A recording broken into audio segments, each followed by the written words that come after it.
دروازہ مکفل، ٹھنڈا پانی دستیاب، لیکن ایک گھونٹ بھی حلق سے نیچے نہیں اتارتے کہ میرا اللہ دیکھ رہا ہے۔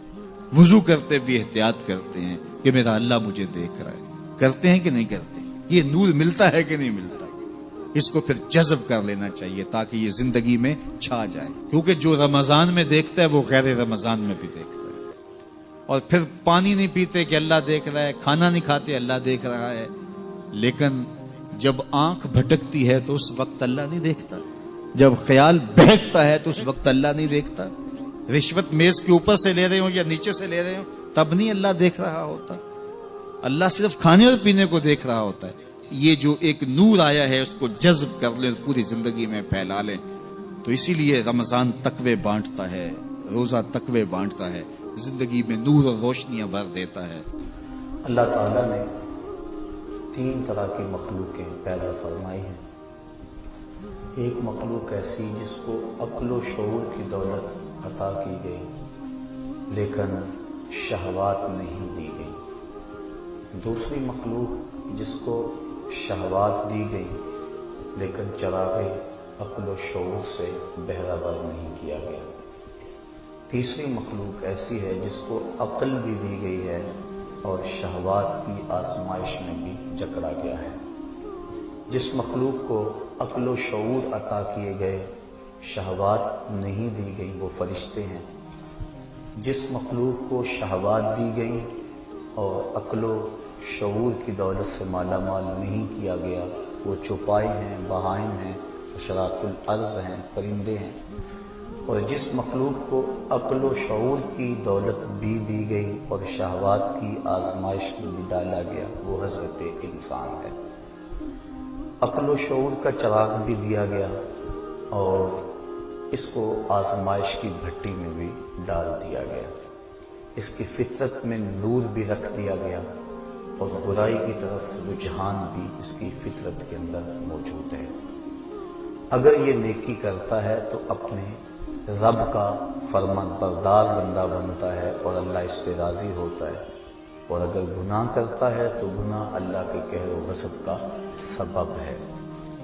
چونکہ اس کی فطرت کے اندر گناہ کرنا بھی ہے تو پھر کیسے ممکن ہے کہ اس سے گناہ سرزد نہ ہو؟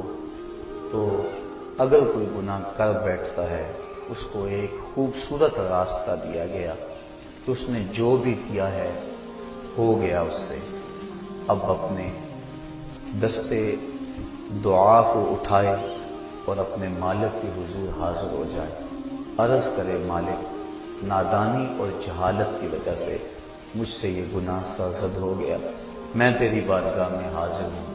اللہ تعالیٰ پھر یہ نہیں دیکھتا کہ اس کے گناہ کتنے ہیں، یہ دیکھتا ہے کہ یہ آیا ہے میری چوکھٹ پہ، اور اللہ تعالیٰ اس کے پچھلے سارے گناہوں کو معاف فرما دیتا ہے۔ جو صغیرہ گناہ ہیں وہ تو ساتھ ساتھ مٹتے رہتے ہیں۔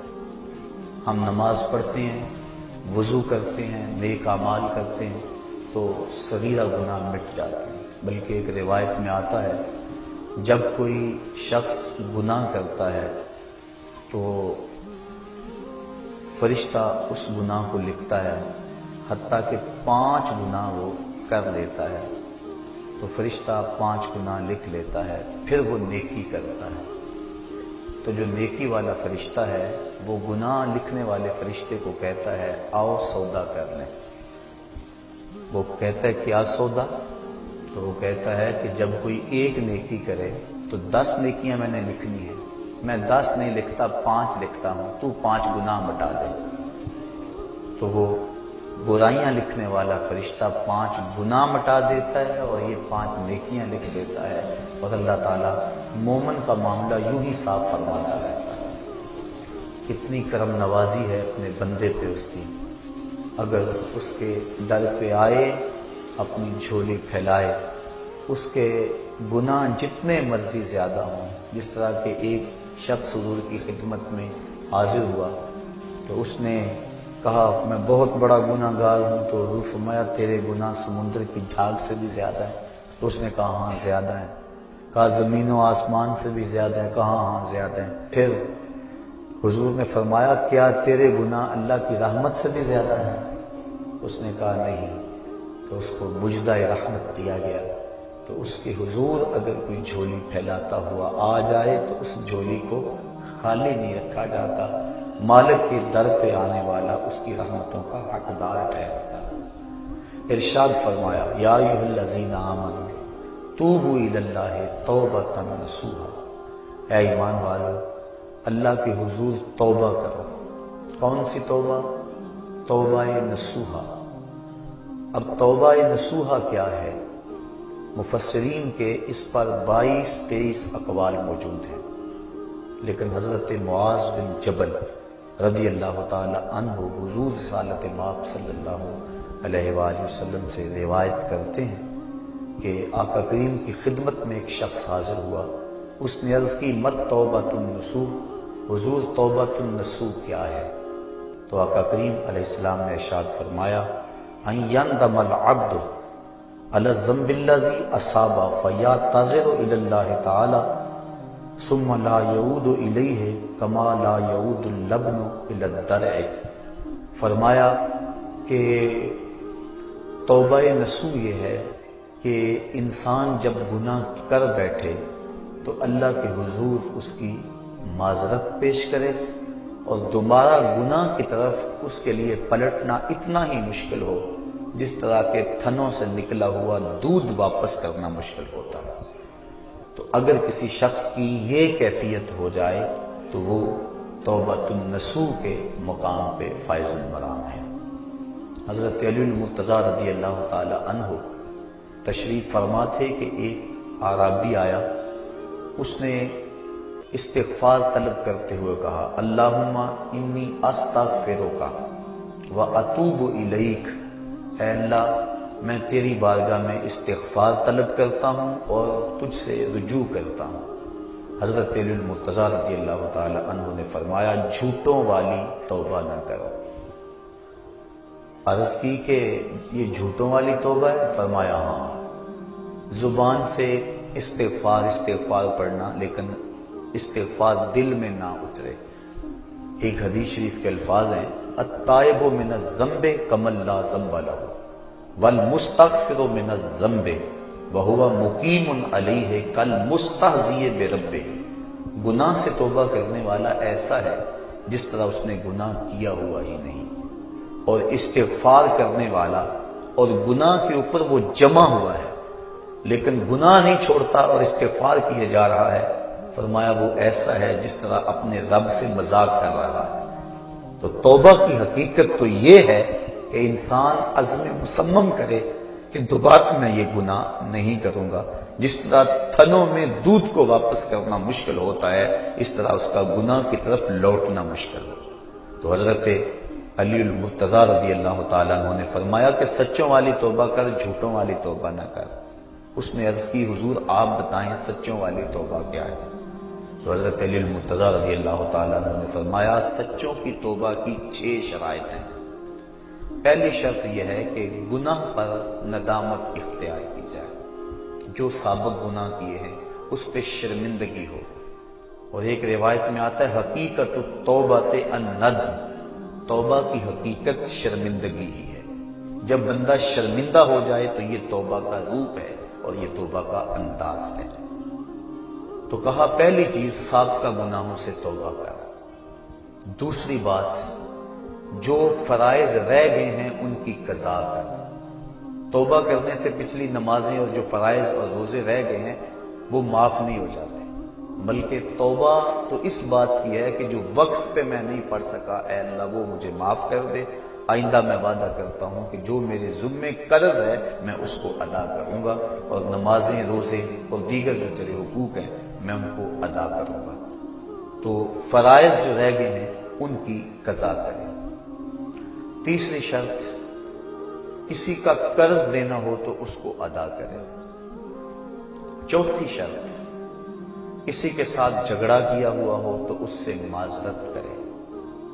پانچویں شرط جس طرح توبہ سے قبل گناہ کر کر کے اپنے نفس کو موٹا کیا اور قوی اور طاقتور بنایا، اب توبہ کا حق یہ ہے کہ تو اللہ کی اطاعت اور فرما برداری کر کے نفس کو ایسے ہی کمزور کار سے رگڑا دے۔ اور چھٹی شرط یہ ہے کہ آئندہ گناہ نہ کرنے کا عزم مصمم کر لے. کہا اگر یہ 6 شرطیں تیری توبہ کے اندر موجود ہیں تو وہ تو سچا توبہ کرنے والا ہے، ورنہ تو زبان سے استغفار پڑھنے والا ہے، تیری توبہ سچی نہیں ہے. تو توبہ سچی یہی ہے کہ انسان خلوص کے ساتھ ان شرائط کے ساتھ اللہ کے حضور رجوع لائے. اور جب بندہ اللہ کے حضور رجوع لے آتا ہے تو پھر اس کے گناہ جتنے مرضی ہوں اللہ تعالیٰ معاف فرما دیتا ہے. آپ نے بنی اسرائیل کے اس شخص کا قصہ سنا ہوگا، کتب صحاح میں موجود ہے، بخاری و مسلم میں موجود ہے، کہ جس نے 99 قتل کیے تھے اور پھر اس کے دل میں احساس جاگا کہ میں بڑا ظلم کر بیٹھا ہوں. اس وقت کے ایک راہب کے پاس گیا جو عبادت گزار تھا. اس کو جا کے کہا میں 99 اشخاص کا قاتل ہوں، اب توبہ کے لیے دل میں آرزو پیدا ہوئی ہے، بتاؤ میرا رب مجھے معاف کر دے گا؟ تو اس نے کہا نہیں، اتنے قتل اور معافی یہ کیسے ہو سکتا ہے، کیونکہ وہ خشک زاہد تھا، علم کے نور سے مالا مال نہیں تھا. اس نے کہا نہ معافی نہیں ہے. اس نے کہا جب معافی نہیں ہے تو پھر 99 کیا اور 100 کیا؟ اس نے اس کو بھی قتل کر دیا.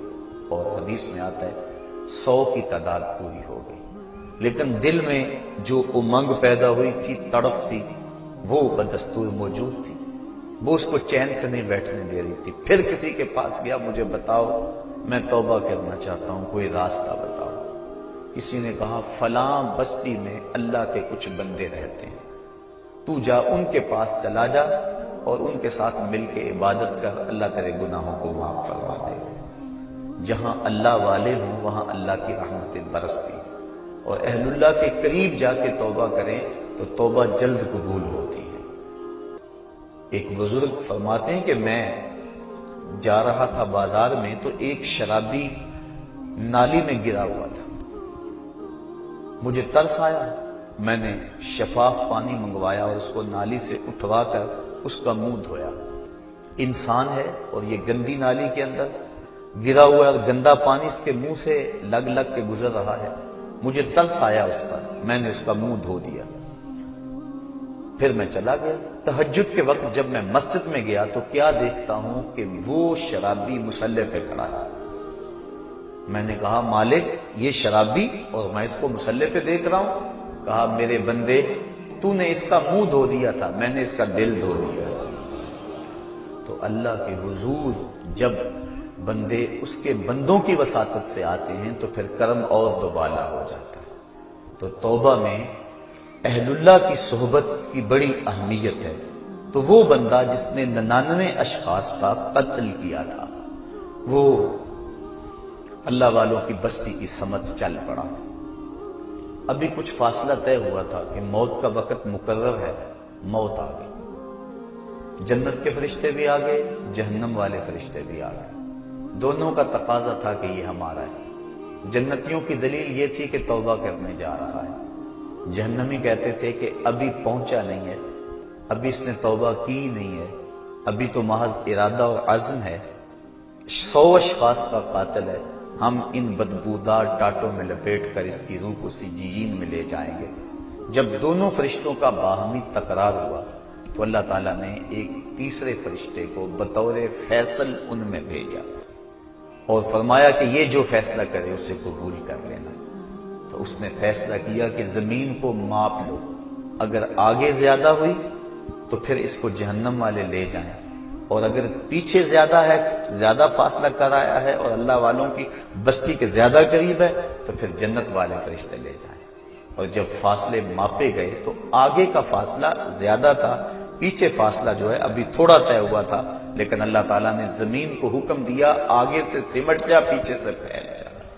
اس طرح زمین آگے سے سمٹ گئی اور پیچھے سے پھیل گئی، اس کو جنت کے فرشتوں کے سپرد کر دیا گیا. اور ایک روایت کے لفظ ہیں کہ جب وہ گرا، موت آئی، روح قبض ہونے لگی تو گرا، تو اس کو اتنا اشتیاق تھا اللہ والوں کی بستی کے قریب پہنچ کر اللہ والوں کے پاس جا کر توبہ کرنے کا کہ وہ مرتے مرتے بھی اپنے آپ کو گھسیٹ کے آگے کرتا رہا. اور وہ ایک بالشت اپنے سینے سے اپنے آپ کو گھسیٹ کے اس نے آگے کیا، اور جب اس کا فاصلہ ماپا گیا تو وہی ایک بالشت تھی جو اللہ والوں کی بستی کے زیادہ قریب تھا۔ تو اللہ تعالیٰ جل شانہ نے اس کی مغفرت فرما دی۔ تو اس کے حضور کتنا بڑا گناہ گار کیوں نہ ہو، وہ بخش دیتا ہے۔ کہتا ہے کون ہے جو میرے علاوہ گناہوں کو بخشے گا؟ وَمَن يَغْفِرُ الذُّنُوبَ إِلَّا اللَّهُ، کہا اللہ کے علاوہ کون ہے جو بخشے گا؟ کوئی ہے بھی تو نہیں نا جس کی چوکھٹ پہ جائیں۔ ایک بوڑھا حج کو جا رہا تھا، ایک نوجوان نے کہا مجھے بھی ساتھ لے چلو، اس نے کہا آ جاؤ، لیکن جب عرفات میں پہنچے بوڑھے نے آواز لگائی لبیک اللہم لبیک، آگے سے آواز آئی لا لبیک، تیری کوئی حاضری قبول نہیں۔ تو وہ پھر بھی آواز لگا رہا ہے لبیک اللہم لبیک۔ جوان نے کہا بابا جی سنا نہیں کیا جواب مل رہا ہے؟ کہا آج سے نہیں سن رہا، 70 سال سے سن رہا، 70 سال ہو گئے آتے، میں کہتا ہوں لبیک، جواب آتا ہے لا لبیک۔ تو کہا بابا 70 سال ہو گئے یہ آواز سنتے اور پھر بھی آتے ہو؟ کہا جوان اس در پہ نہ ہوں تو بتاؤ کس در پہ جاؤں؟ اگر نہ آؤں گا تو کہاں جاؤں گا؟ اور تو کوئی چوکھٹ ہے ہی نہیں، یہی تو در ہے۔ تو جب اس بوڑھے نے یہ بات کہی اللہ کی رحمت کو جوش آیا، کہا تیری پچھلی 70 حاضریاں بھی قبول اور آج کی حاضری بھی قبول۔ تو جو بندہ اس کے حضور حاضر ہوتا ہے اللہ رحمتوں سے اس کو ڈھانپ لیتا ہے۔ کہا کون ہے جو اس کے علاوہ گناہوں کو بخشے گا؟ جب بندہ اللہ کے حضور اپنی معذرت لے کر آتا ہے، حدیث شریف میں آتا ہے اللہ تعالیٰ ارشاد فرماتا ہے میرے بندے کو یقین ہے کہ میرے علاوہ اس کی کوئی اور مغفرت کرنے والا نہیں۔ اللہ اکبر، آؤ تو صحیح، ہم تو مائل بکرم ہیں کوئی سائل ہی نہیں، راہ دکھلائیں کسے کوئی راہ رہے منزل ہی نہیں، کوئی آئے تو صحیح، کوئی ہاتھ پھیلائے تو صحیح، اس کے حضور آواز لگائے تو صحیح، وہ تو چاہتا ہے۔ حدیث شریف میں آتا ہے فرمایا کہ بندہ سفر پہ جا رہا ہے اور بے آب و گیا صحرا میں، اس کے اونٹ پر ہی اس کا توشہ ہے اور اس کا پانی اونٹ پر ہی ہے۔ راستے میں ایک شجر سایہ دار ملا اور وہ بندہ اونٹ کو وہاں کھڑا کر کے باندھ کے خود سستانے کے لیے دوپہر کاٹنے کے لیے لیٹ گیا۔ اچانک اس کی آنکھ کھلی تو کیا دیکھتا ہے اونٹ موجود نہیں ہے۔ صحراؤں میں اگر اونٹ گم گیا اور تو کہیں پانی ملے گا نہیں تو سیدھی سادھی موت ہے۔ وہ دائیں بائیں ڈھونڈتا ہے، تلاش کرتا ہے، لیکن اونٹ نظر نہیں آتا۔ وہ دوبارہ اس کے تنے سے ٹیک لگا کے بیٹھ جاتا ہے موت کے انتظار میں کہ اسی اثنا میں اس کی آنکھ لگ جاتی ہے۔ پھر آنکھ کھلتی ہے تو کیا دیکھتا ہے کہ اونٹ ماں ساز و سامان کے سامنے کھڑا ہے۔ پھر بتائیے وہ بندہ کتنا خوش ہوتا ہے اور خوشی میں کہتا ہے اللہم انتا عبدی وانا ربک، اے اللہ میں تیرا رب اور تو میرا بندہ۔ کہنا تو اس کو یہ چاہیے تھا کہ اے اللہ میں تیرا بندہ اور تو میرا رب، لیکن اس کو خوشی اتنی ہوئی، وہ کیا کسی نے کہا تھا کہ کسی کے آنے سے ایسے ہوش اڑے ساقی کے، شراب سیخ پہ ڈالی اور بوتل میں کباب، الٹ گیا نا، خوشی اتنی ہو گئی۔ ہم اتنے خوش ہوئے کہ پریشان نظر آئے، تو ایسی حالت بھی ہو جاتی ہے بعض اوقات۔ تو اس نے اس قدر خوشی اور مسرت کے عالم کے اندر کہا اللہم انت عبدی، اے اللہ تو میرا بندہ، وانا ربک، اور میں تیرا رب۔ یہ اس کی خوشی کا اندازہ شدت فرحت ہے جس کو حضور نے بیان فرمایا۔ فرمایا صحابہ بتاؤ اس کو کتنی خوشی ہوئی؟ عرض کی حضور بڑی خوشی ہوئی۔ فرمایا جب کوئی بندہ توبہ کے لیے اللہ کے در پہ لوٹ آتا ہے اللہ اس سے بھی زیادہ خوش ہوتا ہے۔ اور ایک حدیث میں فرمایا کہ کوئی بندہ پیاس میں مر رہا ہو، اچانک وہ پانی کے گھاٹ کو دیکھ لے تو پانی پر پہنچ کر گھاٹ کو دیکھ کر اسے کتنی خوشی ہوتی ہے۔ جب کوئی بندہ توبہ کے لیے اس کے در پہ آتا ہے اس سے بھی زیادہ خوش ہوتا ہے۔ تو وہ کہتا ہے آؤ میرے در پہ، میری رحمت کے دروازے کھلے ہوئے ہیں۔ بندہ دھکے سے جہنم میں چھلانگے لگاتا پھرتا ہے، لیکن وہ کہتا ہے نہیں نہیں، آؤ ایک مرتبہ تم بخشش مانگ لو، میں تمہارے سارے گناہوں کو معاف کر دوں گا۔ اللہ اکبر، اللہ اکبر۔ اب جو گناہ سے توبہ ہے اس کے بھی کئی درجے ہیں۔ کچھ لوگ تو ایسے ہوتے ہیں کہ جب ان کا راز فاش ہو جاتا ہے تو شرمندے ہو کے توبہ کرتے ہیں۔ بجلی چوری کرتا پکڑا گیا، اب کہتا ہے یا اللہ میری توبہ، یہ توبہ نہیں ہے، یہ اپنی شرمندگی پر ایک اظہار ہے بس، یہ توبہ نہیں ہے۔ اور حضرت ذوالنون مصری فرماتے ہیں کہ کچھ لوگ آخرت میں گناہ کی جو سزا ہے اس سے بچنے کے لیے توبہ کرتے ہیں، یہ توبہ بھی محمود ہے، لیکن فرمایا جو خواص ہیں وہ اللہ سے حیا کی وجہ سے توبہ کرتے ہیں۔ اور ایک روایت میں آتا ہے کہ حضور تشریف فرما تھے، ایک حبشی آیا، اس نے عرض کی حضور میں بڑے گناہ کرتا رہا ہوں، کیا میرا اللہ مجھے معاف کر دے گا؟ فرمایا ہاں توبہ کرو اللہ معاف کر دے گا۔ وہ چلا گیا، تھوڑی دیر کے بعد پھر آ گیا اور پھر عرض کرنے لگا حضور جو میں گناہ کرتا رہا ہوں کیا میرا اللہ اسے دیکھتا تھا؟ فرمایا ہاں اللہ دیکھتا تھا، اس نے چیخ ماری اور مر گیا۔ تو حیا کی وجہ سے انسان توبہ کرے، یہ توبہ کا ایک اعلیٰ مرتبہ اور اعلیٰ مقام ہے۔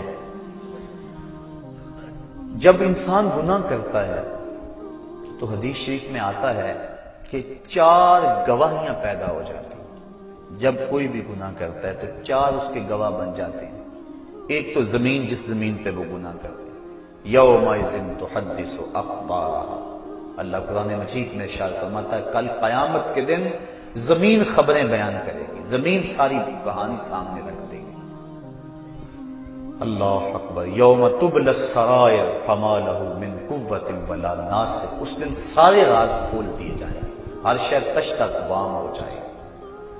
ایک تو زمین گواہ بن جاتی ہے، دوسرا وہ فرشتے جو لکھنے والے کرامن کاتبین یعلمون ما تفعل، جو تم کرتے ہو معزز فرشتے اس کو لکھ لیتے ہیں، ان کی بھی گواہی بن جاتی ہے۔ تیسرا وَإِذَا الصُّحُفُ نُشِرَتْ، وہ صحیفے جن کے اوپر اعمال لکھے جاتے ہیں وہ ہمارے گناہوں کے گواہ بن جاتے ہیں۔ اور چوتھا اللہ اکبر، اعضائے بدنی، الیوم نختم علی افواہہم وتکلمنا ایدیہم، کہا اس دن منہ پر مہریں لگا دی جائیں گی، ہاتھ بولیں گے، انسان کے اعضائے بدنی بولیں گے۔ تو یہ چوتھے گواہ انسان کے اپنے بدن کے اعضاء۔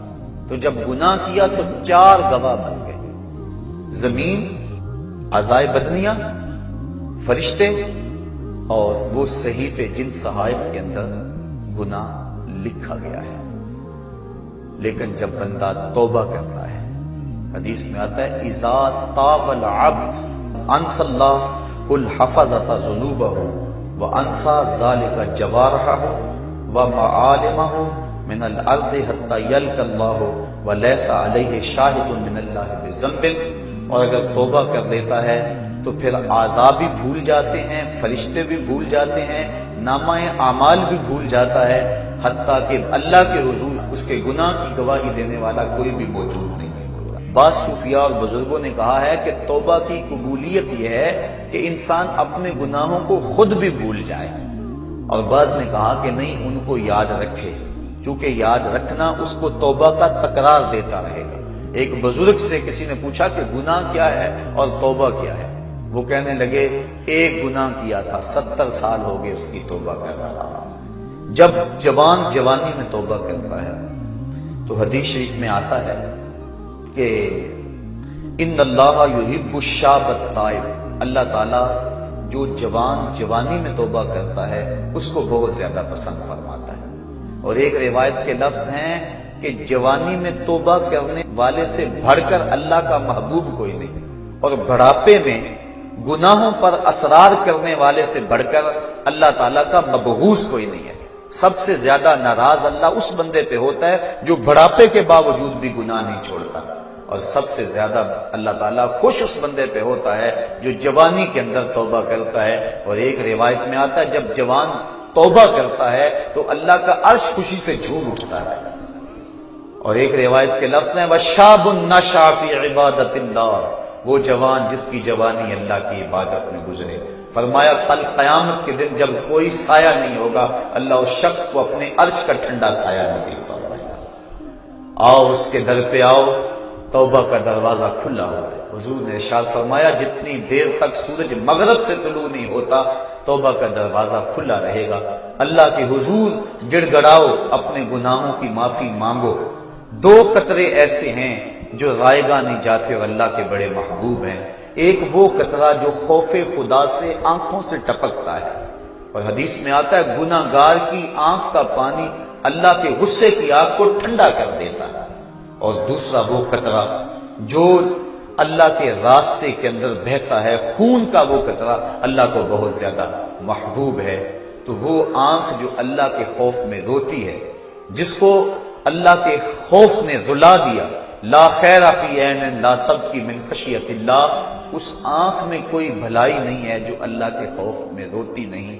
اور وہ آنکھ جو اللہ کے خوف میں روتی ہے، حدیث میں آتا ہے اگر کوئی شخص خوف خدا میں رویا اور اس کی آنکھ کے جو بال ہیں پلکوں کے، ان میں سے ایک بال کی جڑ بھی بھیگ گئی، قیامت کے دن اگر اس شخص کو جہنم کا حکم ہوا تو وہ بال کھڑا ہو جائے گا، عرض کرے گا یا اللہ یا مجھے نکال لے یا اسے جنت عطا کر دے، اور اللہ اس بال کو تو نہیں نکالے گا، لیکن جس کا بال ہوا اس کو اللہ جنت کا مسافر بنا دے گا۔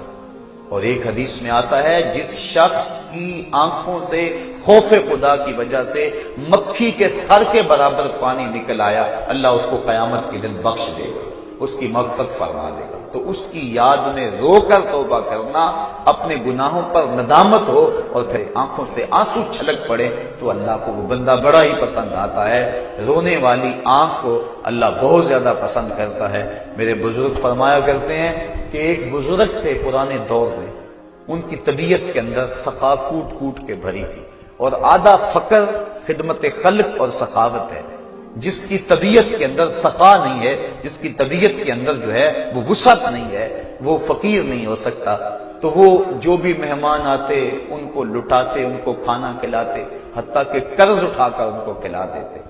جب ان کا وقت آخر آ گیا تو بڑے لوگوں کا قرض دینا تھا، انہوں نے سمجھا بابا جی تو جا رہے ہیں، بعد میں قرض کون دے گا، تقاضا کرنے کے لیے آ بیٹھے۔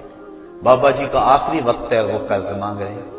بابا جی کو یہ فکر ہے کہ یہ میرے مہمان آئے ہیں اور میرے پاس کھلانے کے لیے کچھ نہیں۔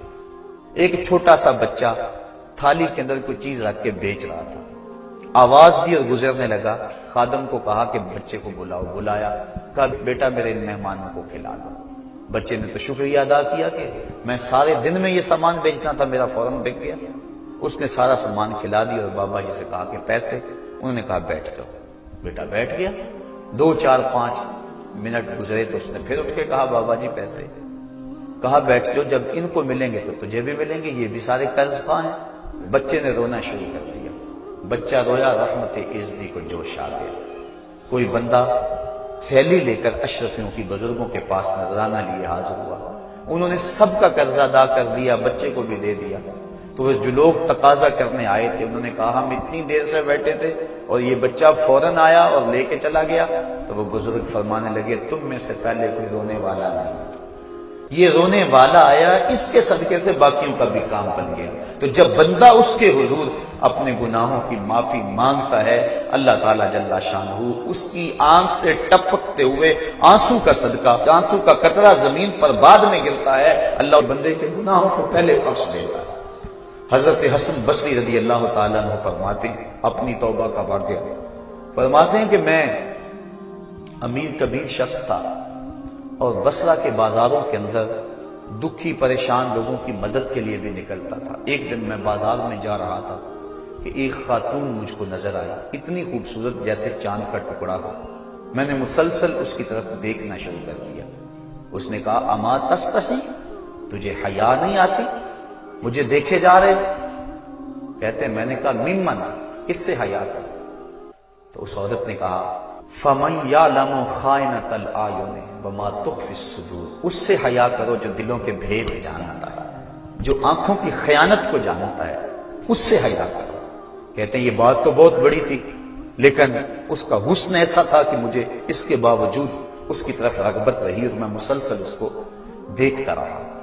اس نے پھر مجھے کہا کہ کیا معاملہ ہے کہ تم میری طرف دیکھنا چھوڑتے نہیں ہو، کون سی چیز پسند آئی؟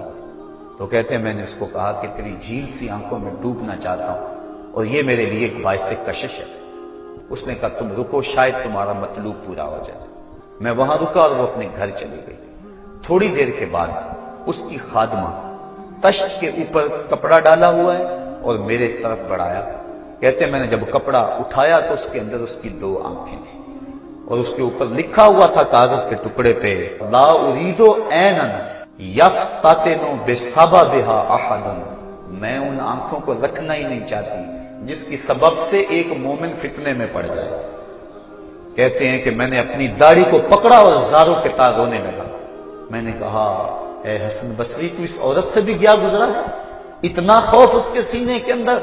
کہتے ہیں میں داڑھی کو پکڑ کے زاروں کے تار رویا اور گھر چلا گیا۔ ساری رات میں نے توبہ میں گزاری۔ جب صبح کا سفیدہ طلوع ہوا میرے دل میں خیال آیا جس نے اپنی آنکھیں مار دی اس سے بھی تو معذرت کر رہا ہوں، اللہ سے تو معافی مانگی۔ کہتے ہیں کہ میں صبح اٹھا اور جب اس عورت کے گھر کے دروازے کے قریب پہنچا تو اس کا جنازہ نکل رہا تھا۔ میں پھر بڑا پریشان ہوا، واپس آیا، سارا دن مشکل میں گزارا۔ رات جب میں سویا تو وہ عورت مجھے خواب میں ملی۔ میں نے کہا کہ مجھے کوئی وصیت کرو، تو اس نے کہا اذا خلوتا فاذکر اللہ، میں تجھے وصیت یہ کرتی ہوں جب تم تنہائی میں ہوا کرو تو اللہ کو یاد کیا کرو۔ وَإِذَا أَصْبَحْتَ وَأَمْسَيْتَ فَاسْتَغْفِرِ اللَّهَ وَتُبْ إِلَيْهِ، اور جب تم صبح کرو یا شام کرو تم استغفار پڑھا کرو اور اللہ سے توبہ کیا کرو۔ حضرت حسن بصری فرماتے ہیں کہ اس عورت کا یہ عمل مجھے توبہ کے راستے پہ ڈال لیا، پھر وہ حسن بصری زمانے کے امام اور مقتدا بنے۔ تو انسان جب عبرت حاصل کرنے پہ آتا ہے تو ایسے اسباب اس کے لیے مہیا ہو جاتے ہیں۔ توبہ کرنے میں دیر نہیں کرنی چاہیے۔ بعض بات بندہ سوچتا ہے کہ ابھی میرے بڑے کام پڑے ہوئے ہیں، جب میں بوڑھا ہوں گا میں ریٹائرمنٹ لے لوں، میں بچوں کی شادیاں کر لوں، بس پھر فراغت ہو جائے گی، بچے کاروبار سنبھال لیں گے، پھر میں ہوں گا، مسجد ہوگی۔ یہ ایسا بندہ کہہ رہا ہے جس کی ملک ایک سانس بھی نہیں ہے، جو ایک سانس کا بھی مختار نہیں ہے، اور ایسے بات کر رہا ہے جس طرح سب کچھ اس کے قبضے میں ہو۔ تو توبہ کے اندر تاخیر نہیں کرنی چاہیے۔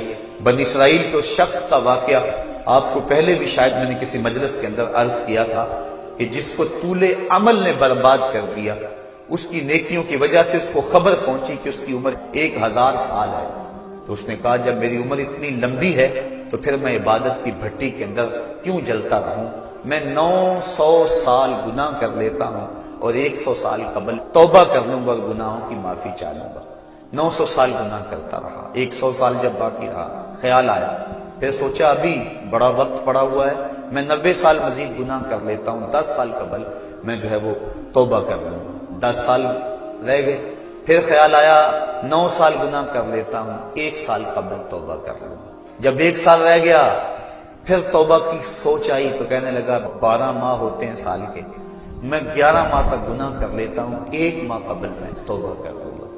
پھر 1 ماہ بھی گزرا، ہفتے تک بات پہنچی، حتیٰ کہ 1 دن رہ گیا، اور پھر وہ کہتا تھا بھی فلاں فلاں گناہ میرا رہتا ہے وہ میں کر لوں۔ ایسی لت پڑ گئی تھی گناہوں کہ بنی اسرائیل کا وہ شخص کہ جو اس انتظار میں تھا کہ بس یہ گناہ کر لوں اور یہ گناہ کر لوں پھر توبہ کر لوں گا، اچانک موت آئی اور موت نے اس کو دبوچ لیا اور وہ توبہ کے بغیر مر گیا۔ تو طول عمل، لمبی امید کہ ابھی وقت میرا بڑا پڑا ہوا ہے، پہلے تو پتہ ہی نہیں ہے کہ وقت موجود بھی ہے یا کہ نہیں، اگلی سانس آئے گی یا کہ نہیں، دوسری بات جو کیفیت اب ہے پتہ نہیں آگے ہو یا نہ ہو۔ شیطان کو جتنی مہلت دو گے، جتنی بیماری گھر کر جائے گی، اس قدر ہی اس کا ختم ہونا مشکل ہے۔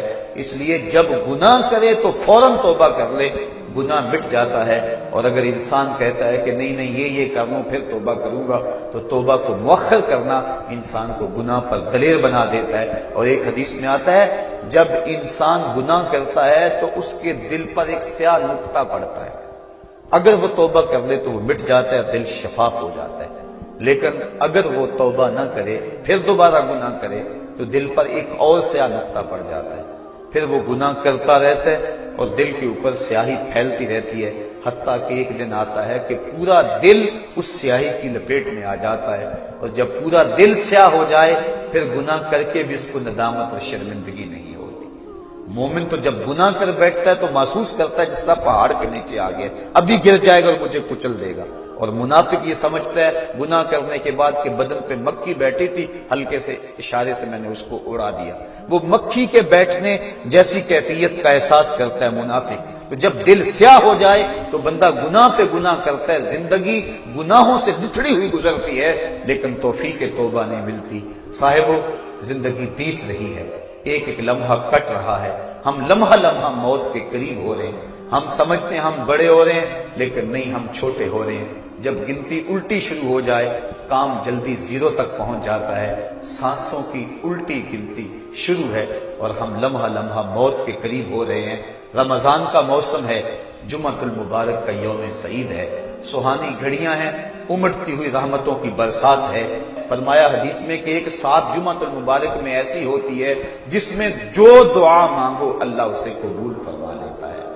اور حضرت عبداللہ ابن مسعود رضی اللہ تعالی عنہ فرماتے ہیں کہ جس نے وضو کیا اور اچھا وضو کیا اور اس کے بعد 2 رکعت نوافل ادا کیے اور اس کے بعد دعا استغفر اللہ العظیم الذی لا الہ الا هو الحی القیوم واتوب الیہ، کہتے جس نے اس دعا کو پھر پڑھ لیا، اگر اس کے گناہ ہیں وہ سمندر کی جھاگ کے برابر بھی ہو، اللہ سارے معاف فرما۔ مالک تو گناہوں کو معاف کرنے والا ہے، ہم ہی جہنم میں چھلانگے لگا رہے ہیں، لیکن وہ تو کہتا ہے آج میری رحمت کے دروازے کھلے ہوئے ہیں، اسیاں سے کبھی ہم نے کنارہ نہ کیا، تو نے بھی مگر دل آزردہ ہمارا نہ کیا، ہم نے تو جہنم کی بہت تدبیر کی، تیری رحمت نے لے کر گوارا نہ کیا۔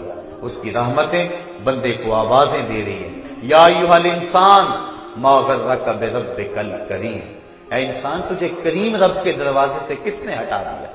الذی خلقک فسواک فعدلک فی ای صورت ما شاء رکبک، جس نے تجھے پیدا کیا، جس نے تجھے تخلیق کیا، تجھے حسن اور جوانی دی، تیرے اعضاء کو توازن اور اعتدال دیا۔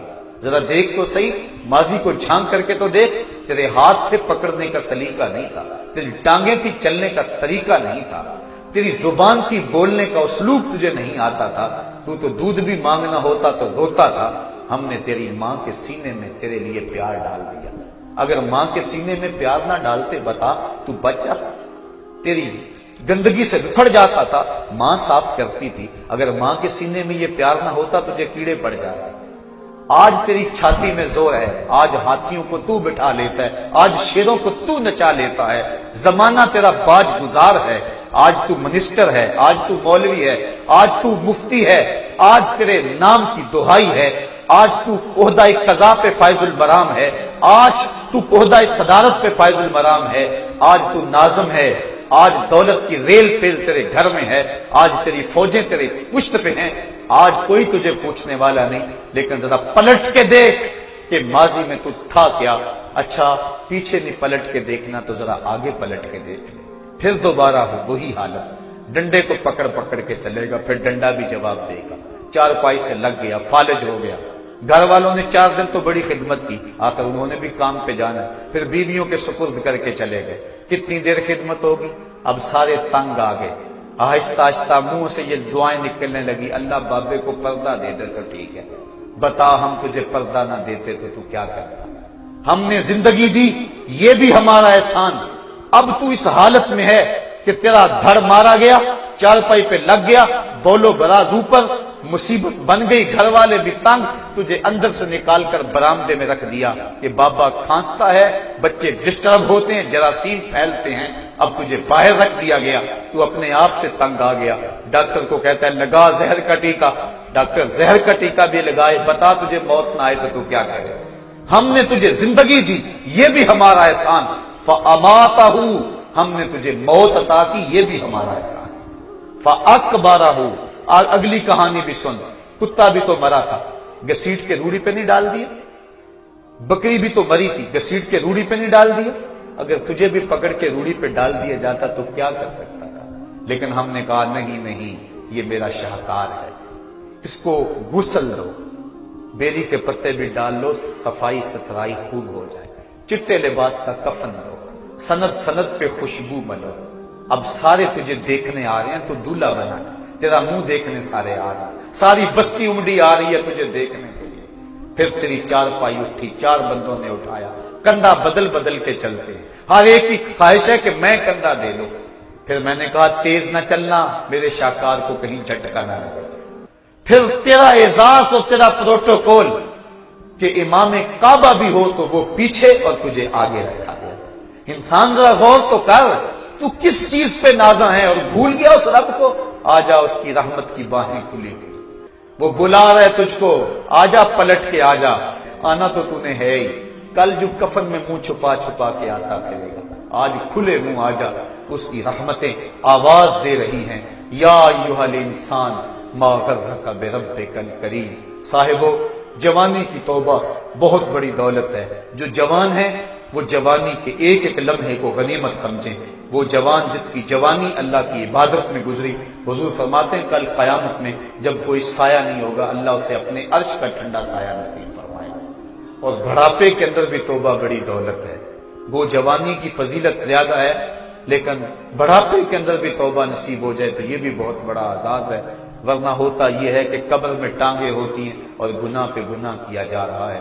وہ کیا کہا تھا میاں محمد بخش عارف کھڑی رومی کشمیر نے کہ ہڈیاں کمبن گوڈے کھڑکن تے اڑ گیا لک تیرا، اجے بھی بدیوں باز نہ آیا جیو مرد دلیرا.